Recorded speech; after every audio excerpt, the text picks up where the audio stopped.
A União das Casas Espíritas da Zona Norte apresenta O Espiritismo está no ar. Um programa que anuncia, esclarece e consola.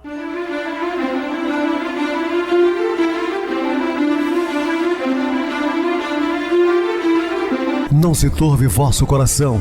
Credes em Deus, credes também em mim. Na casa de meu pai há muitas moradas. Se assim não fora, eu vou-los teria dito, pois vou preparar-vos lugar. O Espiritismo está no ar. Sintonize esta frequência. Pare, pense na vida, faça perguntas. Uma ótima noite para você, muito obrigado pelo carinho, pela sintonia. Rádio Clube FM, sua voz é a nossa voz. Estamos no ar de segunda a sexta, desde 2014, pela emissora ou pelo www.radioclubefm.com.br ou também pelo YouTube. O canal é Viver _ Melhor. Se inscreva, deixa seu like, sua opinião é sempre importante para nós. Ou acesse o YouTube e digite O Espiritismo está no ar. Lá encontrarão vários programas, inclusive o do dia. Recebo carinhosamente minha querida amiga expositora espírita Isa Rita. Uma boa noite, seja muito bem-vinda. Boa noite, Pedrosa, boa noite a todos os ouvintes. Agradecidas a Deus por estar aqui mais uma vez, estou dando o caminho de Jesus, que a gente tenha consciência de colocá-lo em prática no nosso dia a dia, e vamos ao programa. Sim, Isa, vamos ao programa, hoje falando sobre jejum. Dúvidas, entre em contato conosco, ligando para a Clube FM, que é 0 operadora 32 3211 5697. Para falar comigo, utilize a TIM 98801 2675 ou e-mail espiritismoestanoar@hotmail.com. Interajam conosco, façam perguntas, tirem dúvidas, podem dar sugestões ao programa. Estamos sempre à disposição dos ouvintes. Vamos agora para aquele momento muito especial, que é o nosso momento de oração. Sintonize esta frequência. O Espiritismo está no ar. Momento de oração. Permita-me um exercício de mentalização. Corpo repousado e relaxado, mente tranquila, apronto-me para esta viagem. Vejo-me sossegada, respiro profundamente. Estou saindo em direção a um bosque que mais se mostra à medida que me aproximo. Entro, as altas árvores e o chão verde, com flores por todo lado, dão-me uma sensação muito agradável. Magníficos raios do sol por entre o arvoredo. O ar leve e perfumado invade e purifica meus pulmões. Respiro. A alegria e a paz penetram-me profundamente. Demoro-me a contemplar esse bosque e a sentir um ambiente de beleza e acolhimento. Estou livre de qualquer pressão ou problema. Brota-me um sentido de vida mais amplo, uma vontade de trabalhar, de servir e de transmitir aos outros o que carrego por dentro. E assim espero fazer. Agradeço-te, Deus, a aventura deste momento. Muito obrigado. Estamos apresentando O Espiritismo está no ar. Bem, meus amados irmãos, estamos de volta com o assunto da noite, falando sobre o jejum. Nós já comentamos muitas vezes em outros programas sobre o jejum. O jejum que o Cristo fala é o jejum moral, né? Jejuar a promiscuidade, a maledicência. Não o jejum dos alimentos. O jejum do alimento foi pregado pelos nossos queridos irmãos judeus, é uma prática judaica, não é uma prática cristã, que alguns segmentos religiosos seguem. O que nós estamos aqui para contestar a doutrina de ninguém, apenas afirmando que é uma prática judaica e não uma prática cristã. Até Jesus mesmo foi questionado porque ele e os seus discípulos não jejuavam. Quando jejuares, não vos ponhais tristes como os hipócritas, que desfiguram o semblante para que os homens vejam que eles estão jejuando. Em verdade vos digo que já receberam a sua recompensa. Vós, quando jejuares, perfumai a cabeça e lavai o rosto, a fim de que vosso jejum não seja visível aos olhos dos homens, e sim aos do vosso Pai. Tem presente a si o que haja de mais secreto. E vosso Pai, que vê o que se passa em segredo, vos recompensará. Registrado pelo evangelista Mateus, capítulo 6, versículos de 16 a 18. Então, é uma prática judaica que nós vamos esclarecer. Sabe-se que o jejum é a abstenção ou redução na dose usual de alimentos sólidos ou líquidos, constitui uma forma de penitência comum a várias religiões. Os judeus, como o praticavam, vestiam-se com saco, lançavam cinzas sobre a cabeça e imprimiam ao rosto um ar de grande tristeza, ou seja, tudo isso publicamente, com ostentação, para serem notados e louvados pelos outros. Isso não tem valor algum, né? Quando você está fingindo, quando você está fazendo isso para que as pessoas vejam. Não é nada disso, meus irmãos. Jesus, percebendo-lhes a hipocrisia e o orgulho, recomendou a seus discípulos que, ao fazerem esse sacrifício, não deixasse transparecer nenhum sinal de melancolia. Ao contrário, que perfumassem a cabeça, lavassem o rosto, a fim de que não perdessem aos olhos de Deus o mérito que um sincero quebrantamento de alma poderia comunicar a esse costume. Então, o que o Cristo também chama a atenção, dizendo que aquilo ali era uma hipocrisia, né? Se quisessem fazer, que fizesse de uma maneira que os homens não percebessem, mas sim a Deus. Parece-nos que um dia de jejum por semana, como ainda hoje é observado por alguns, constitui realmente um ato salutar que contribui para desintoxicar e manter o equilíbrio de nosso organismo, resultando daí reflexos favoráveis até mesmo ao nosso psiquismo, ou seja, às nossas manifestações intelectuais e morais. Lembrando que Gandhi, ele fazia isso não no aspecto religioso, mas exatamente para aliviar um pouco o seu fígado, enfim, alguns órgãos que precisavam dar uma descansada. Conta-se, por exemplo, que certo dia, ao sair de um festim, Filipe da Macedônia foi procurado por uma pobre mulher que lhe implorou a reparação de uma injustiça. Então ela o procurou, sentindo-se que estava sendo prejudicada e que ele a reparasse. Como a condenasse, ela exclamou. Então ela queria conversar diretamente com o rei. Impressionado por essa resposta, ele decidiu reexaminar a questão e, depois de uma nova disposição, modificou a sentença. Porque ela foi condenada a um jejum e ela achou injusto. Procurou Filipe com a intenção de falar com o rei para que fosse reparado esse jejum obrigatório, né? O Espiritismo, por não adotar ritual de espécie alguma, tem como estéril qualquer privação que lhe obedeça o mero formalismo religioso, considerando mais importante que nos abstenhamos de qualquer pensamento, palavra ou ato maldoso, por contrário ao amor fraternal que a todos nós deve unir.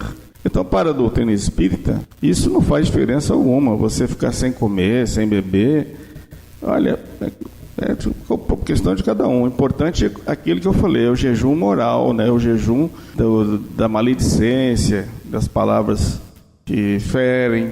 Acha meritório, entretanto, que nos privemos de alguma coisa necessária à nossa vida para dá-la a quem mais precise dela, porque aí haverá abnegação e caridade. Recomendo também, como exercício proveitoso ao nosso progresso espiritual, que sejamos sóbrios e moderados em tudo, e ao invés de mortificarmos a carne, o que muitas vezes só serve para arruinar nossa saúde, impedindo-nos de bem cumprir a lei do trabalho e deveres outros para com o meio social. Tratemos de mortificar os nossos instintos inferiores, privando-os da satisfação de prazeres grosseiros ou inúteis, para não adquirirmos hábitos viciosos que, uma vez enraizados, tornar-se-ão difíceis de extirpar. Então, cada vez se complica mais, né? Às vezes esses hábitos viciosos, já enraizados por muito tempo, ficam realmente difíceis de mudá-los. Outra forma de jejum que não se cansa de aconselhar é a castidade, ou melhor, o emprego metódico das forças geradoras, porque, conforme está hoje comprovado, o abuso dos prazeres sexuais ocasiona a fraqueza cerebral, determina esgotamento das energias mais nobres e conduz à decadência moral, senão mesmo até a loucura. Então, esse desequilíbrio na área sexual é um problema muito sério, muito grave. Tais forças, quando controladas racionalmente, canalizam para as funções mais elevadas do homem. Muitos vultos luminares da humanidade não tinham nenhum tipo de relações íntimas, as da mente e do coração, e sublimando-o, tornando-no apto a grandiosas realizações em prol da coletividade. E isso, sem dúvida, será a maior recompensa que um discípulo do Cristo pode almejar. Vamos continuar aqui em outro capítulo sobre riquezas. Então está em Mateus 6, versículo 19 a 21. Não junteis tesouros na terra, onde a ferrugem e a traça os consomem, os ladrões os desenterram e roubam, mas acumulai para vós tesouros no céu, onde não os consomem a ferrugem nem a traça, e onde o ladrão não os desenterram nem roubam. Porque onde está o teu tesouro, aí também está o seu coração. Assim exortava Jesus aos judeus da época, cuja ganância do dinheiro era de tal forma obcecante que os fazia esquecer os preceitos da religião. A situação hoje parece ser a mesma. As riquezas continuam exercendo tão fascinante influência na vida que os homens, sufocando ou pervertendo o que há em si de mais nobre e belo, deixam-se absorver por elas, abstraindo-se por completo das coisas celestiais. Não creais, conforme pode parecer, que Jesus condene a riqueza. O que ele recomenda é que não nos escravizemos a ela, nem façamos da sua posse a finalidade exclusiva da nossa existência, pois sendo transitórias, e deixá-las tornar-se-ia uma tortura para os nossos corações. Então aí a gente já começa a entender, a importância de não nos levarmos por esse fator riqueza. E a gente vai ver que riqueza, se ela for bem empregada, é um bem, porque nós somos usufrutuários daquilo que está em nossas mãos. Se somos ricos, saibamos utilizar dessa riqueza, porque a riqueza em nossas mãos será um teste de como nós vamos usá-las. Então, que a gente saiba também distribuir, não é dando esmola.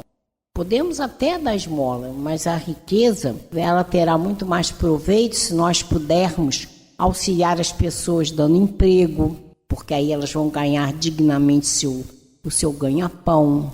Que a gente possa fornecer oportunidades de estudo, para que a pessoa ande com suas próprias pernas e cresça.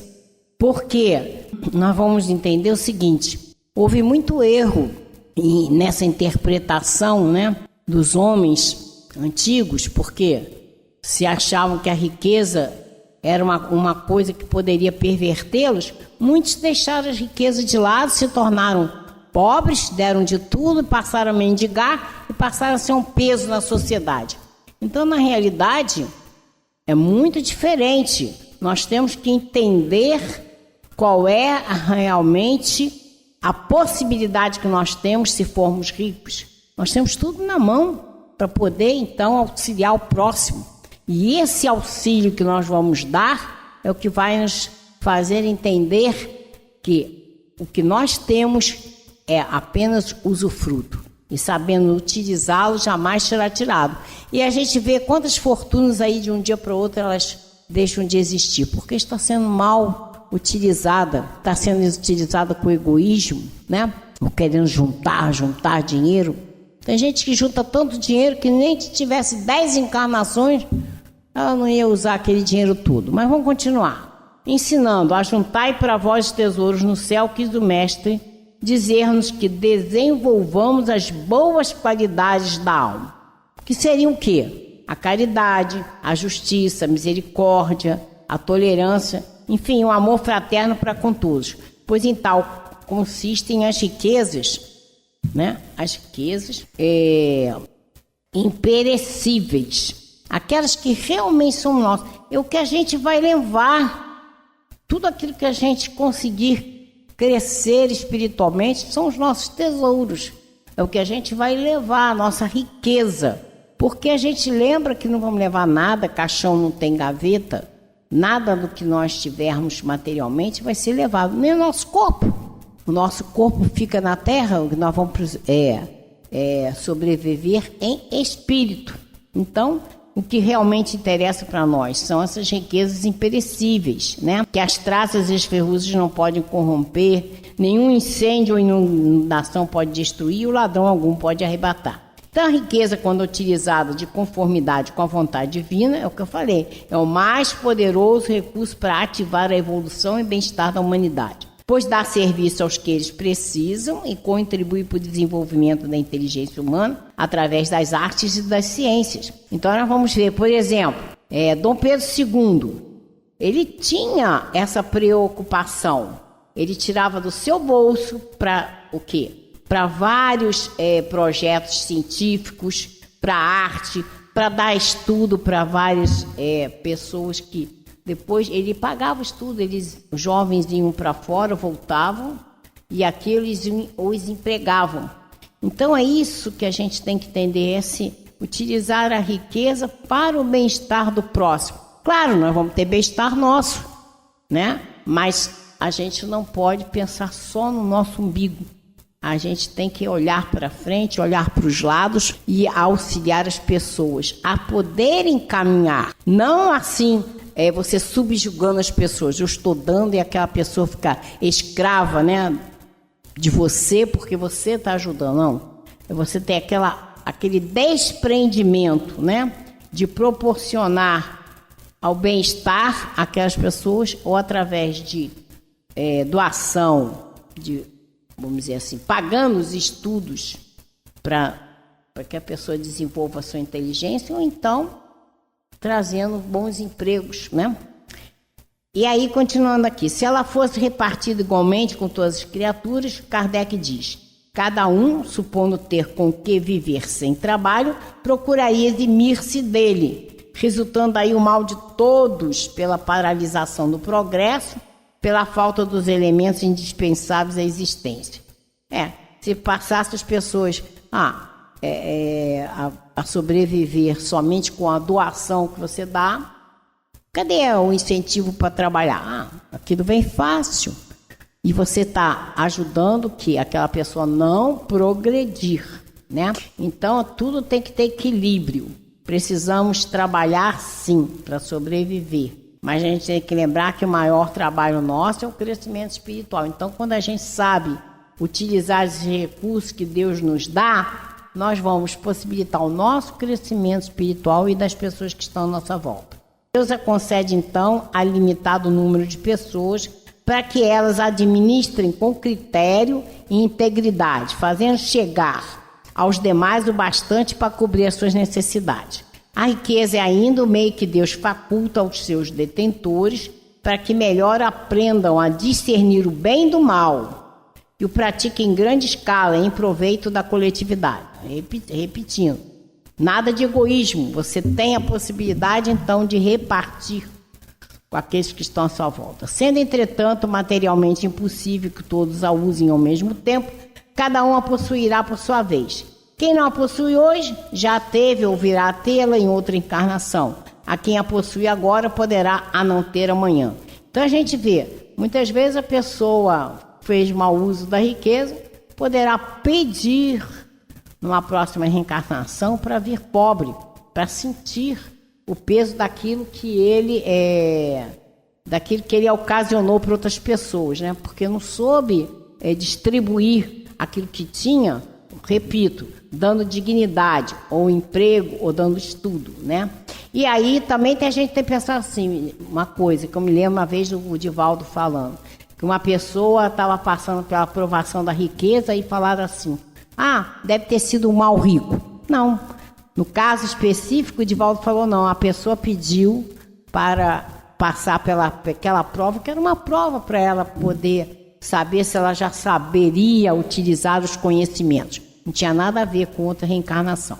Se tivéssemos uma única existência, não se explicaria tal divisão de bens. Vivemos, porém, muitas e muitas vezes, e à luz desta verdade é que se afirma o equilíbrio da justiça divina. Então, ora você vai ser rico, ora você vai ser pobre, para você poder administrar bem os seus bens, ou não os tendo, procurar tê-los, mas sempre lembrando daqueles que estão à sua volta.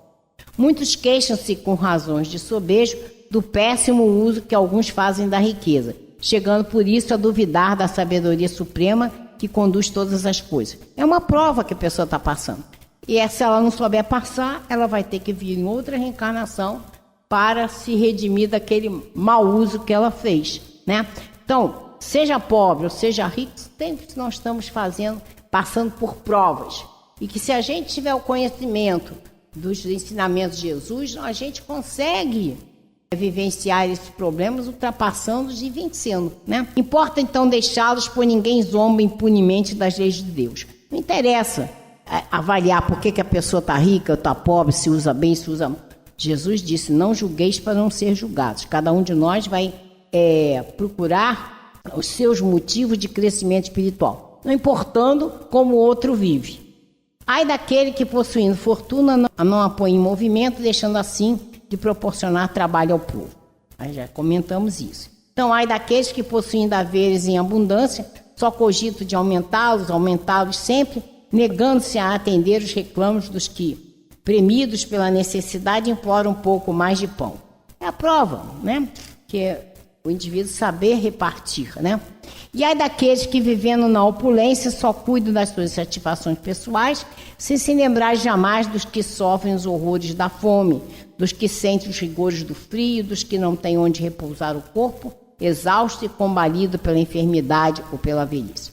Vão aprender. Se não aprenderem desta encarnação, porque foi dada a prova para ele olhar pelo próximo, ele vai ter que viver em outra existência até ele aprender. Vai passar pelo mesmo do que ele proporcionou ao outro para ele poder aprender. Então, sejamos inteligentes, né? Se a gente tem os ensinamentos de Jesus e a gente tem, por exemplo, a possibilidade, eu sou rico, mas eu sei que isso não é só para mim.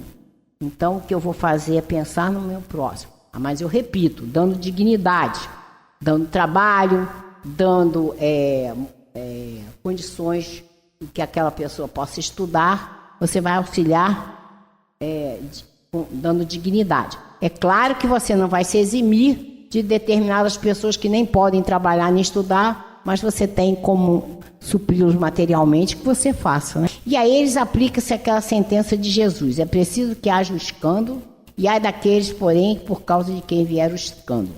O que vai dizer? É preciso que haja o sofrimento, porque é no cadinho da dor que se depuram os nossos sentimentos. Aí, porém, daqueles que o provocam, e há daqueles que o semeiam. É aquilo que eu falei ainda há pouco. Você tem possibilidade de ajudar as pessoas, não faz, vai depois arcar com essa má conduta. A morte para esses não será a paz nem a bênção do céu, será o desassossego e a maldição. Desassossego pelos acúlios da própria consciência, maldição das vítimas do seu egoísmo e da sua insensibilidade. Então é aqui, chega um momento que você vai desencarnar. Vai ter alguém cobrando de você? Não, vai ser a sua consciência. Eu me lembro que ontem eu estava vendo uma palestra do Divaldo falando sobre o Bezerra de Menezes. Quando ele desencarnou, milhares de espíritos lá agradecendo a ele o que eles ajudaram ou por ele ter ajudado a família. Então isso vai ser esse momento que a gente chega na espiritualidade, nós vamos nos cobrar se fizemos bem ou se fizemos mal. Se nós fizermos bem, vamos estar com a sensação de céu. E se não, a gente vai procurar reparar em outra reencarnação que a gente não teve inteligência de fazê-lo naquela. Então, atormentados pelo inferno imanente, sentirão a necessidade de se dirigirem a Deus, suplicando-lhe por misericórdia, avatares expiatórios e redentores. Então, Deus sempre vai nos dar oportunidade. Errou, na próxima reencarnação você tem toda a possibilidade de fazer diferente, aproveitar para crescer, para fazer o que é certo. Então não invejemos, pois, os ricos e poderosos da terra, mesmo porque a gente não sabe o que eles passam no interior ou na sua família. Não julguemos para não sermos julgados.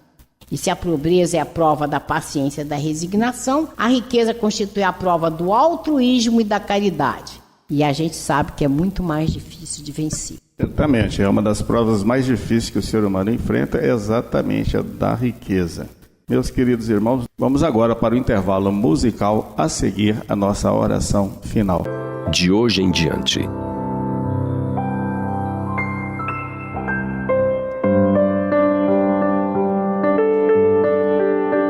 Todos almejamos a felicidade.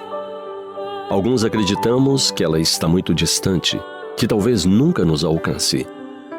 Outros chegamos a dizer em voz alta: não é para mim. Minha vida é uma luta insana todos os dias. Sempre foi assim, e com certeza não vai mudar. Alguém otimista parece ter encontrado uma fórmula eficaz para adentrarmos pela aventura da felicidade. Idealizou um projeto e o escreveu para se lembrar de colocá-lo em prática como uma proposta individual. De hoje em diante, todos os dias, ao acordar, direi: eu hoje vou ser feliz. Vou lembrar de agradecer ao sol pelo seu calor e luminosidade. Sentirei que estou vivendo, respirando. Posso desfrutar de todos os recursos da natureza gratuitamente. Não preciso comprar o canto dos pássaros, nem o murmúrio das ondas do mar. Lembrarei de observar a beleza das árvores, das flores, da relva, da natureza em geral. Vou sorrir mais, sempre que puder. Vou cultivar mais amizades e neutralizar as inimizades. Não vou julgar os atos dos meus semelhantes e vou aprimorar os meus.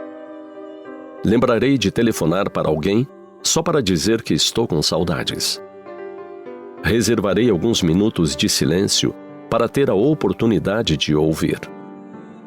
Não vou lamentar nem amargar as injustiças, mas vou pensar no que posso fazer para diminuir seus efeitos.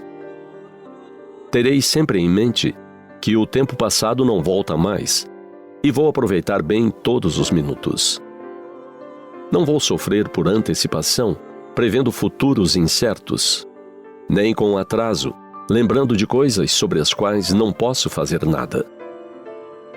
Não vou sofrer pelo que não tenho e gostaria de ter. Buscarei ser feliz com o que possuo. E o maior bem que tenho é a própria vida. Vou lembrar de ler uma poesia, ouvir uma canção e dedicá-las a alguém. Vou fazer algo por alguma pessoa sem esperar nada em troca, apenas pelo prazer de vê-la sorrir. Vou lembrar que existe alguém que me quer bem e dedicar uns minutos para pensar em Deus. Assim, Ele saberá que está em meu coração. Vou procurar transmitir um pouco de alegria aos outros, especialmente quando sentir que a tristeza e o desânimo querem se aproximar. E quando a noite chegar, vou olhar para o céu, para as estrelas, para o luar, e agradecer aos anjos e a Deus, porque hoje eu fui feliz.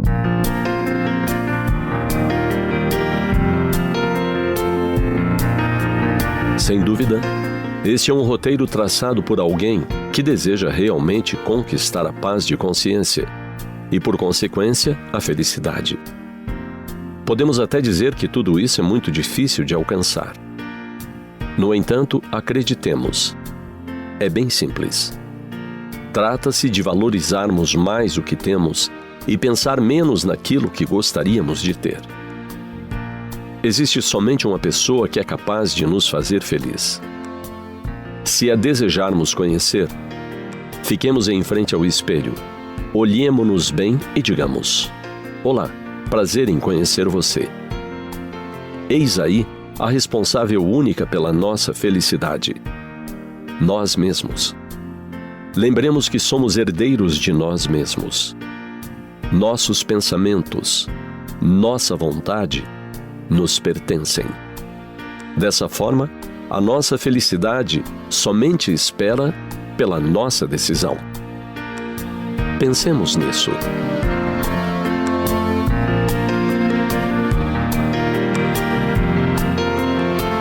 Sintonize esta frequência. O Espiritismo está no ar. Momento de oração. Meus queridos e amados irmãos em Cristo, sempre na luta, atrás das trincheiras, prontos ao combate, alerta vigilantes, permaneçamos à disposição das ordens dos generais que nos comandam, de prontidão absoluta e severa.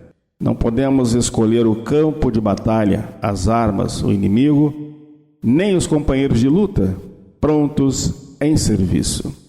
O campo em que estamos é aquele exatamente do qual temos de nos movimentar, seja ele pedregoso ou arenoso, com pântanos ou deserto, nele temos de terçar armas. Os companheiros que nos rodeiam são precisamente aqueles que, ao nosso lado, foram colocados pelos comandos. Não nos cabe escolher, mas utilizarmos conforme as nossas e as capacidades deles, aproveitando tudo ao máximo. As armas são as que o exército possui, naquelas que pode fornecer ao momento.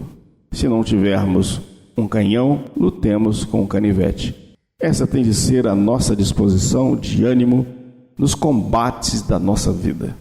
Meus queridos, estamos reencarnados para aprendermos. E lembrando do grande apóstolo dos gentios, devemos combater as nossas imperfeições morais. Muita paz, que Jesus nos abençoe. Minha querida irmã Isa Rita, suas despedidas. Boa noite, Pedrosa, boa noite a todos os ouvintes. Peçamos a Deus a paz para os nossos corações, a paz para o Brasil, a paz para o mundo, porque nós estamos precisando de muita paz. Que Jesus nos abençoe hoje e sempre, e até o próximo programa.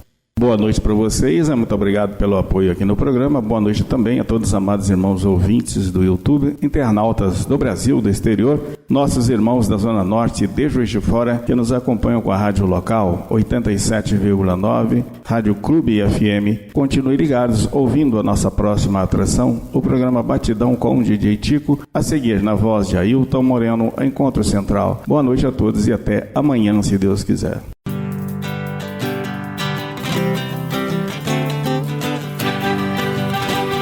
A União das Casas Espíritas da Zona Norte apresentou O Espiritismo Está no Ar, anunciando o Evangelho de Jesus, esclarecendo sua mensagem, consolando corações. Olhe pro céu e descubra imagens de luz. Sinta em Jesus o amor todo que Deus te deu. Pense no bem, no melhor em que pode fazer. Seja o que for, também vai receber. De coração, ajude-me, irmão, a caridade é o caminho do amor. Faça ainda que possa sofrer, pois bênçãos de Deus há de ter. Ame, perdoe e viva melhor a natureza, o céu e o mar. Veja o encanto que a vida nos dá, a chance eterna que temos para amar.